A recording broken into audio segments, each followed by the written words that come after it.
Hi, this is Earth Faith here. The name of this segment is Crypto Wars, referring to the conflicts we're having in our modern age, in our contemporary age, and ongoing related to the transition to cryptocurrency. Now, I'm going to make a disclaimer here, which is that some of the research I've done, almost all of it, on crypto wars in preparation for this segment, every single article I've read or watched on YouTube here has gone on and on about intricacies of the banking and financial system.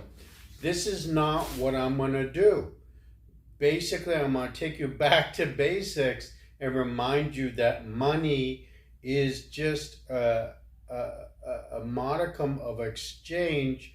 Our economy is not based on money and finance to the extent it doesn't create additional value.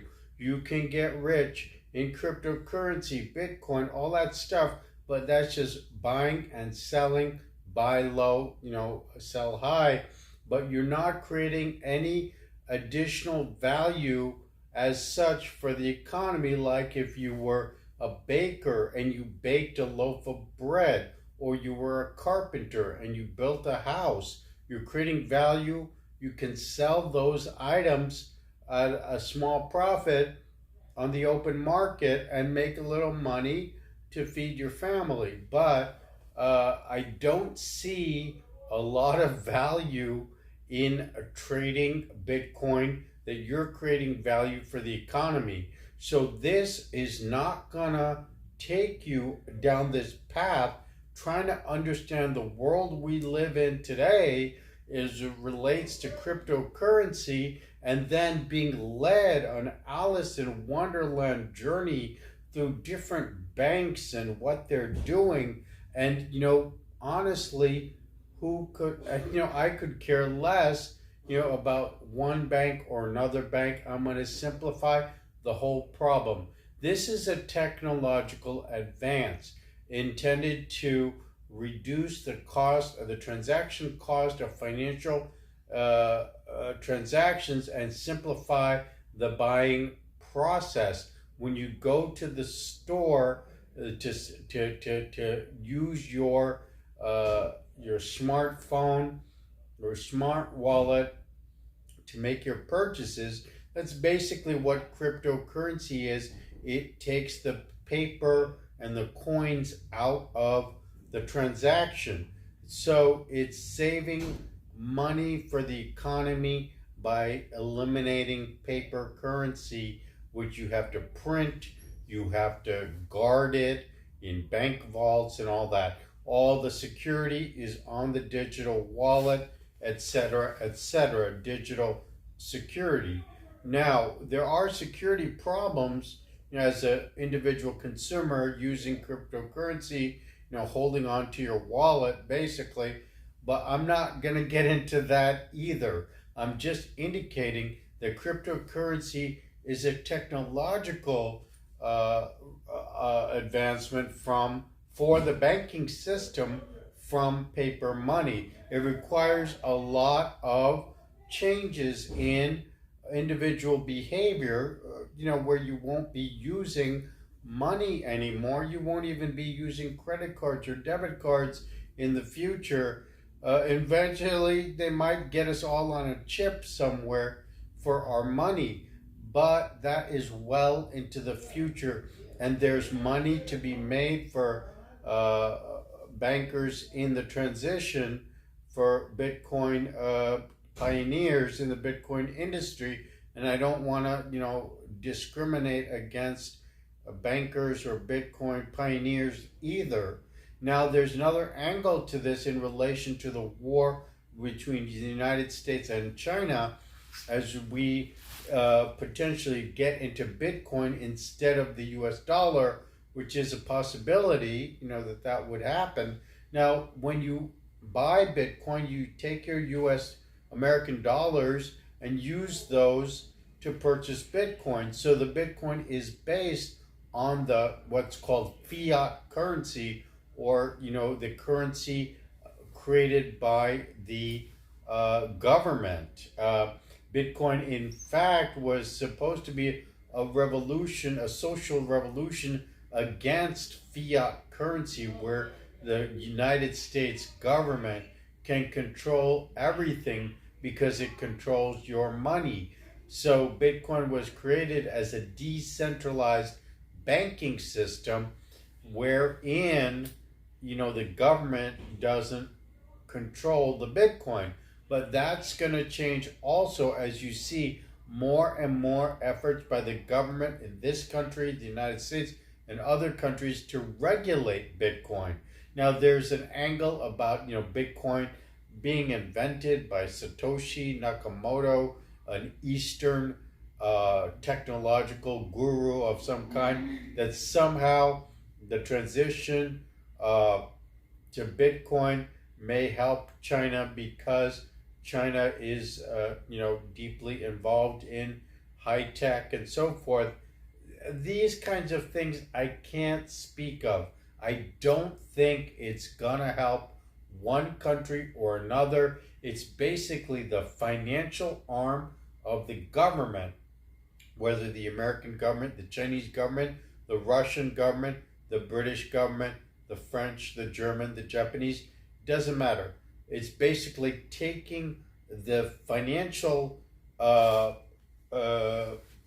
function, the job of circulating money, out of the hands of the government and putting that job into the hands of these bankers. Basically the bankers, they've been saying for quite some time with fractional exchange and the movie Zeitgeist that basically the bankers control all of this anyway. I know there's a lot of undercurrent of hostility against financial people and bankers. I want you to stay away from that kind of thinking because your job, if you are a baseball player, is to hit home runs or strike out batters. It's not your job to worry about the banker who's cashing your checks for you. So basically, if you do your job, whatever it is, then you should receive your salary in whatever banking system that you use. You should get paid for your work and have food on your table for your family. That's the only thing that the average citizen needs to worry about, and it shouldn't worry you. As far as Bitcoin wars, these are like tectonic plates coming to a conflict with each other. I'm here in California. Our earthquakes are all caused when two underground or underwater tectonic plates clash with each other.